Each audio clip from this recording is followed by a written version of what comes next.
welcome to episode 3 of our Monstera Deliciosa series. Episode 1 and 2, we're gonna link them up here and in the description box below. We discussed the different types or varieties of Monstera Deliciosas available here in the Philippines and the prices and how to find a good deal ng Monstera Deliciosa. So if you missed that, make sure to check them out. So before anything else, I am Meg of Plants ni Meg. I'm a plant enthusiast here in Pampanga, Philippines, and I'm also on Instagram. I'm there every day if you want to see my plants, my thoughts, and if you want to chat. Again, I am not an expert. It just so happens that Monstera Deliciosas are it's my favorite species. So I kind of got the chance to experiment on them, learn about them the past few years. So I'm sharing with you the frequently asked questions sa akin the past few months para isa na lang yung ating mga sagot.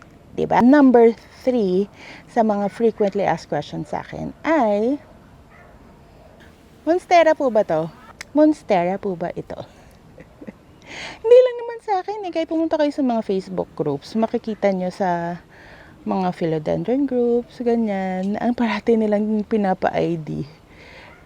Itong particular plant na to. Tapos, this is not to say that this is the only plant that's mistaken to be a Monstera Deliciosa. Because if we're talking about fenestrations, about the slits and the holes, there are a lot of other plants that look similar. In the Monstera genus, there are other species like Monstera Pinnatum, Sultipicana, ganyan. So, it can get confusing eventually because they kind of evolve. Yun dahil sa ontogenesis, nag-iba-iba itsura nila as they mature. So that's one confusing part. So there are other plants from other genus like Rhaphidophora, like Rhaphidophora tetrasperma. We have the Rhaphidophora corthalcii. Actually, it's shingling, but when it really matures, it becomes fenestrated as well. And of course, itong topic natin ngayon, yung Epipremnum Pinnatum or yung Tibatib. So why of all the similar species, ito yung species or genus, why of all of them, ito yung parating nako-confuse nila with Monstera Deliciosa. I would say here in the Philippines kasi, this is a native species. Meanwhile, Monstera Deliciosa is not. It's from Mexico, Central America, ganyan. So, dinala na lang siya dito sa Pilipinas. So, pag may nagsabi sa'yo na marami niyan sa bukid namin or sa bundok namin, nakikita ng picture, it's very likely na ito yung sinasabi nila. And even if, marami sa farm nila or bukid nila, it's probably because somebody introduced the plant there. So, yun. Dahil nga nagkaroon ng plant-demic, there was a high demand for Monstera Deliciosas, nakita ng mga hindi masyadong familiar sa mga halaman na mataas yung price tag nito.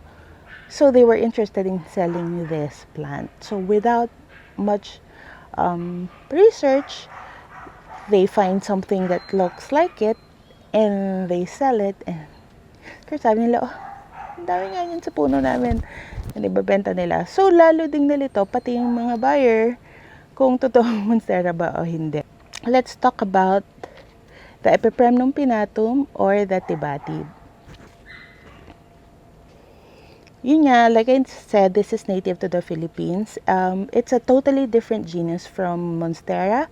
So, the genus is Epipremnum. It's derived from Greek words meaning mostly like on a tree or nakakapit sa tree, parang ganon. So, pareho sila ng Monstera na hemi-epiphyte. That means, I'm gonna show you a picture. This is one of my Epipremnum Pinnatums na umakyat sa wall. Actually, ito hindi na nakatanim. So, this is purely epiphytic. This is because umakyat siya sa wall, tapos tinanggal ko yung pot dahil natakot ako sa asawa ko. Tapos, nabuhay pa rin siya. It stayed alive climbing that wall.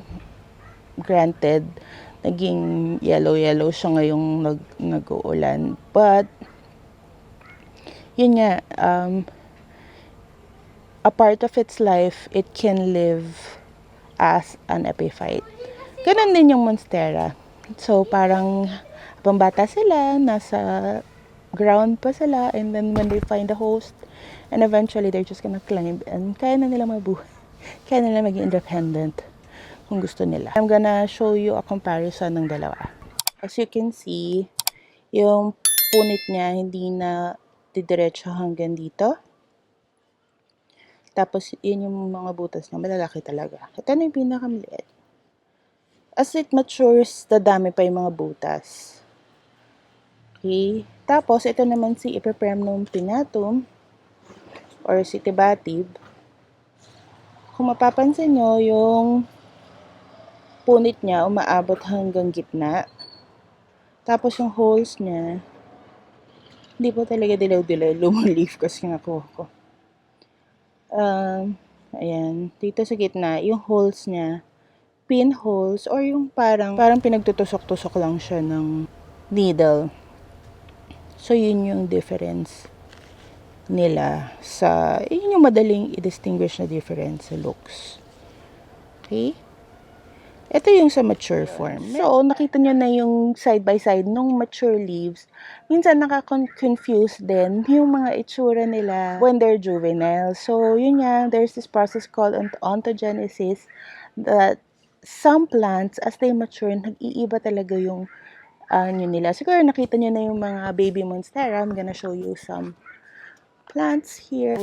This is a Monstera Deliciosa. Pero makita mo naman, it looks like, a random heart leaf plant. Ito din, mga baby pa yan.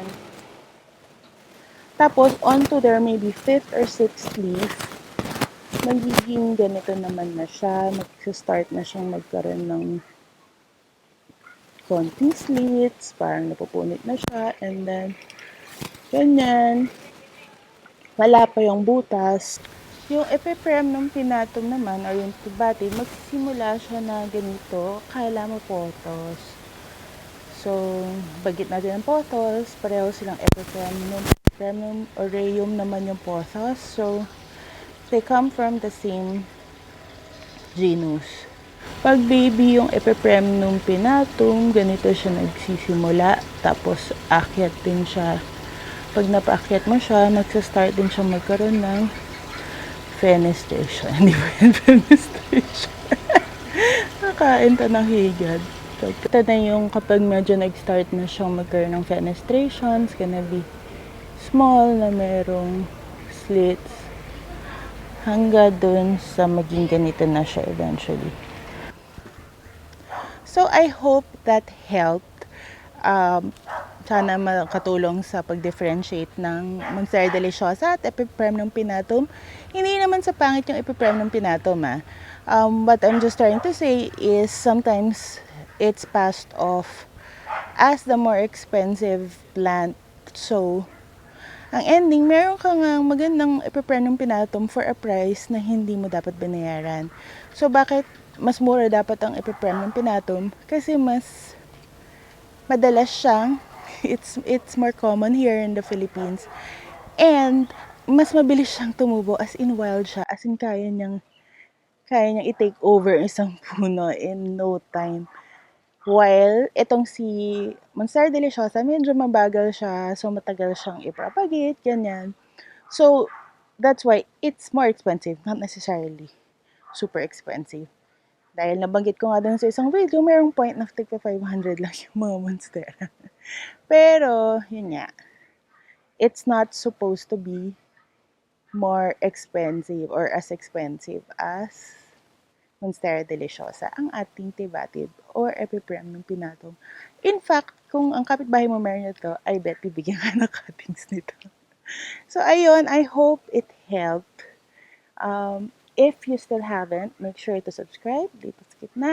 And if you want to see my other videos, this would be the series ng ating Monstera Deliciosa videos and other videos that you might like. Please don't forget to like the video as well if you love this and share it to your friends kung merong mga nalilito or gustong bumili ng Monstera Deliciosa. Thank you so much for joining me this week. Happy weekend, guys. Bye!